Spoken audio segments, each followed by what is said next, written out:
جو وقت ہمارا برباد ہو رہا ہے ہم اس کو یوز میں کیوں نہیں لا رہے ہیں، یہ میرے سمجھ میں نہیں آتا۔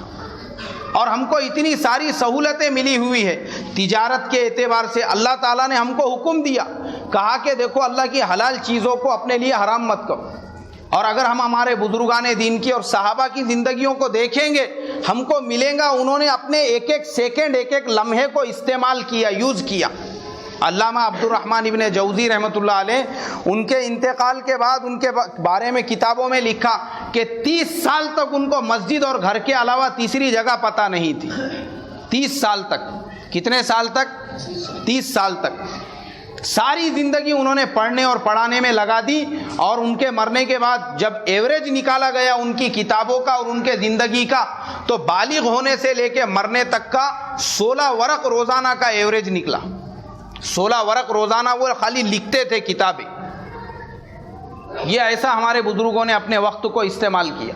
تو مسلمان نے سمجھنا چاہیے ہمارا جو وقت، اور چھوٹے سے چھوٹی تجارت کرنے میں بھی کوئی حرج نہیں ہے، کوئی نقصان نہیں ہے۔ کوئی اگر گاڑے پہ فروٹ بیچ رہا ہے، کوئی بھاجی ترکاری بیچ رہا ہے، یہ سب برکت والے کاروبار ہے اور نبیوں کی سنت ہے یہ۔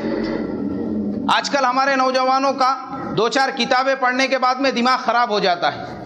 چھوٹا موٹا کاروبار کرو بولے تو کاروبار کرنے کے لیے وہ تیار نہیں ہوتے، چھوٹی موٹی نوکری کرو بولے تو نوکری کرنے کے لیے تیار نہیں ہوتے۔ کیوں؟ ان کو لگتا کہ جو میرا اسٹیٹس ہے، جو میرا ایجوکیشن ہے، جو میرا کوالیفیکیشن ہے، اس کے لیول کی مجھے پوسٹ چاہیے تو ہی میں کاروبار کروں گا۔ اور جب تم چھوٹے سے شروعات کرو گے اللہ اس کے اندر کیا دیں گے بھائی؟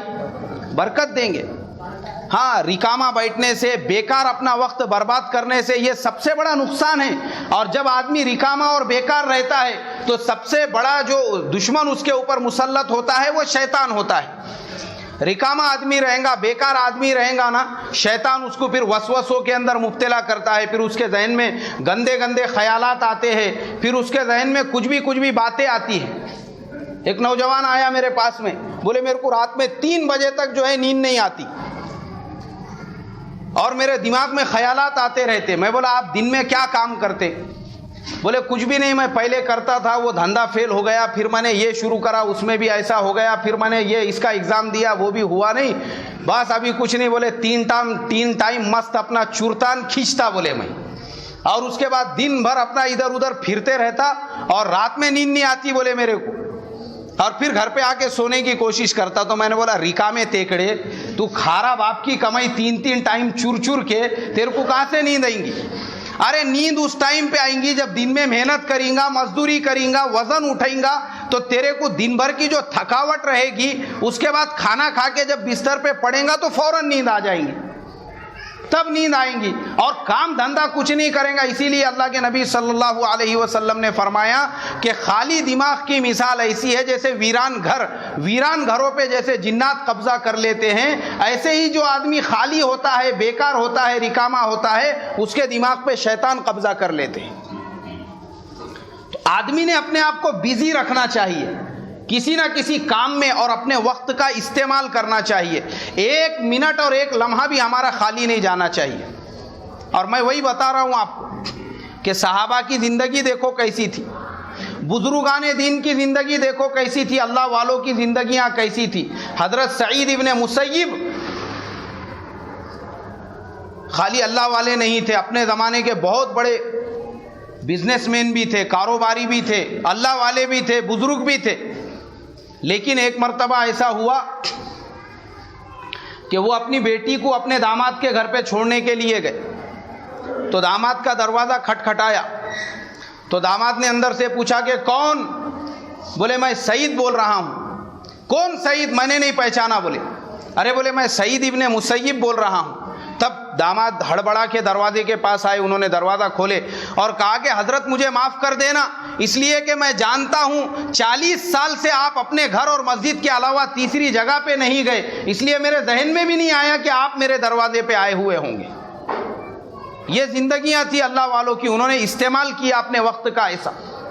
ہمارے استاد تھے، اللہ ان کی قبر کو نور سے بھر دے، ان کی 70 سال کی عمر تھی۔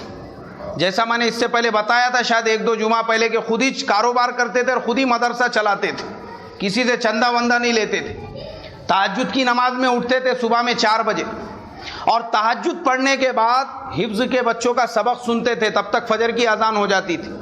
فجر کی نماز کے فوراً بعد میں ناشتہ، سب بچے کلاسوں میں جاتے تھے اور یہ پوری کلاسوں کا معائنہ کرتے رہتے تھے چھٹی تک، 11 بجے تک۔ اور جیسی چھٹی ہو گئی اس کے بعد میں جتنے استاد مدرسے میں نہیں ہیں ان کی کلاسوں کو نمبر وار سبق دیتے تھے تاکہ وہ بچوں کا نقصان نہ ہو۔ کتنے استاد نہیں ہیں؟ بولے 2 استاد نہیں ہیں، جاؤ ان کے بچوں کو لے کے آ جاؤ۔ اب پہلی کلاس کے بچوں کا سبق ہو گیا، پھر دوسرے والوں کا سبق، وہ ہونے تک 1 بج جاتا تھا۔ اب 1 جیسی بج گیا، کیونکہ میں نے بہت دن ان کی خدمت کیا، وہ مجھے بولتے تھے کہ بھائی اکبر آج ہم کو مدرسے کا سامان لانے کے لیے جانا ہے۔ جی حضرت کوئی بات نہیں، چلو۔ اور ڈرائیونگ بھی خود ہی کرتے تھے وہ۔ ان کے پاس میں ایک پہلے ٹاٹا موبائل بول کے گاڑی آتی تھی، جیسے ابھی آج کل جو ہے وہ پیچھے سے گاڑی رہتی نا سامان رکھنے کی، ویسی ایک گاڑی تھی، سامنے سے تھوڑی سی گاڑی اور پیچھے سے پورا سامان رکھنے کے لیے ٹرالی بنی ہوئی تھی۔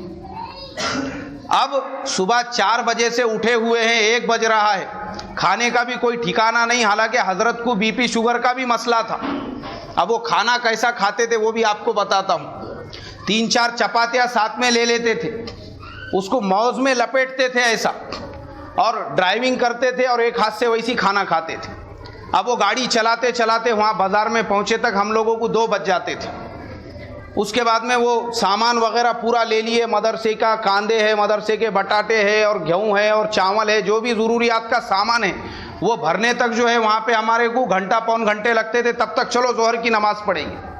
اب مسجد میں چلے گئے تو وہاں جان پہچان والے، ملنے والے اب سب آ کے بیٹھ گئے۔ کسی کا کچھ مسئلہ ہے، کسی کو کچھ بات کرنا ہے، کسی کو مصافحہ کرنا ہے، کسی کو دعا کرانا ہے، وہ سب کرانے تک ادھر دکان والا پورا سامان مدرسے کا ڈال دیتا تھا۔ پھر آ گئے واپسی پہ، چلو اب واپس جانا ہے۔ واپس نکلے، مدرسہ جب شروع ہوتا تھا 3 بجے سے دوپہر کا مدرسہ شروع ہونے تک یا اس کے تھوڑے دیر بعد تک جب وہاں پہنچنے کے بعد میں کچن والے سامان نکالنا شروع کرتے تھے اور حضرت واپس سے جا کے کلاس میں بیٹھ جاتے تھے۔ دوپہر کا کھانا رہ گیا ویسی، وہ جو کھا لیے تھے وہی کھانا ہو گیا ان کا۔ اب اس کے بعد جب پڑھانے کے لیے بیٹھے، 5 بجے چھٹی ہوئی اور ادھر عصر کی اذان ہوئی، فوراً مسجد کے اندر چلے گئے۔ اب عصر کے بعد میں جو ہے بچوں کو جو زبانی یاد دلاتے وہ سننے کا معمول تھا، وہ سنے تک مسجد سے نکلنے تک، کائے کا مسجد سے نکلتے مغرب کی اذان ہو گئی۔ اب مغرب کی اذان ہو گئی، اس کے فوراً بعد سارے بچے پڑھنے کے لیے بیٹھ گئے، عشاء کی اذان ہو گئی۔ اب عشاء کے بعد میں کچھ بچے ایسے ہوتے ہیں جو کن دماغ ہے، جن کو سمجھ میں نہیں آتا ان کو سب کو لے کے بیٹھنے کا اور ان کو سمجھانے کا، جن کو کسی کو کچھ اشکال ہے، کسی کو کچھ پوچھنا ہے، کیونکہ وہ نورانی قاعدہ نہیں پڑھاتے تھے بلکہ جو بچے عالم بنتے ان لوگوں کو پڑھاتے تھے۔ اور وہ پڑھانے میں رات کا کھانا بھی ابھی باقی ہے اور اسی میں 11 بج گئے۔ اب 11 بجے حضرت کا کھانا لگ رہا، BP شوگر کا مریض ہے، 70 سال کی عمر ہے، لیکن کوئی فکر نہیں، اپنے زندگی کے ایک منٹ اور ایک سیکنڈ کو اصول کر رہا ہے۔ اب وہیں پہ ان کا گھر بھی مدرسے کے اندر ہی تھا، اب بزرگ تھے اس لیے ان کے اہلیہ محترمہ دسترخوان مسجد میں لے کے آ جانا۔ اب دسترخوان بچ چکا ہے اور حضرت ایک ہاتھ سے کھانا کھا رہے ہیں، ادھر حفظ کا بچہ بیٹھ کے قرآن سنا رہا ہے اور سامنے عالمیت کا ایک بچہ بیٹھ کے جو ہے اس کو جو نہیں سمجھ میں آ رہا وہ پوچھ رہا ہے، اور حضرت دونوں کام کرتے ہوئے اپنا کھانا بھی کھا رہے ہیں۔ اور اسی کام کرنے میں جو ہے 12 بج گئے اور 12 بجے جا کے حضرت نے آرام کیے، پھر واپس سے صبح 4 بجے اور 4 بجنے کے بعد میں پھر وہی راؤنڈ شروع ہو گیا کام کرنے کا۔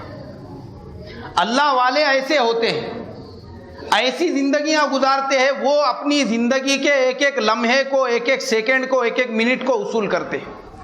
تو اسی لیے آج جو میں نے بات آپ لوگوں کے سامنے کی وہ خاص طور پہ اس لیے تاکہ ہمارے مسلم نوجوانوں میں اور ہمارے تمام لوگوں کے اندر اپنے وقت کی قدر پیدا ہو۔ جو ہمارا بیکار وقت جا رہا ہے، جو ہمارے وقت ضائع ہو رہے ہیں، ہم اپنے وقت کی اہمیت کو پہچانیں۔ کریں گے بھائی سبھی اس کی فکر؟ اللہ مجھے آپ کو کہنے سننے سے زیادہ عمل کی توفیق عطا فرمائیں۔ جن کی سنتیں باقی ہے وہ پڑھ لیں۔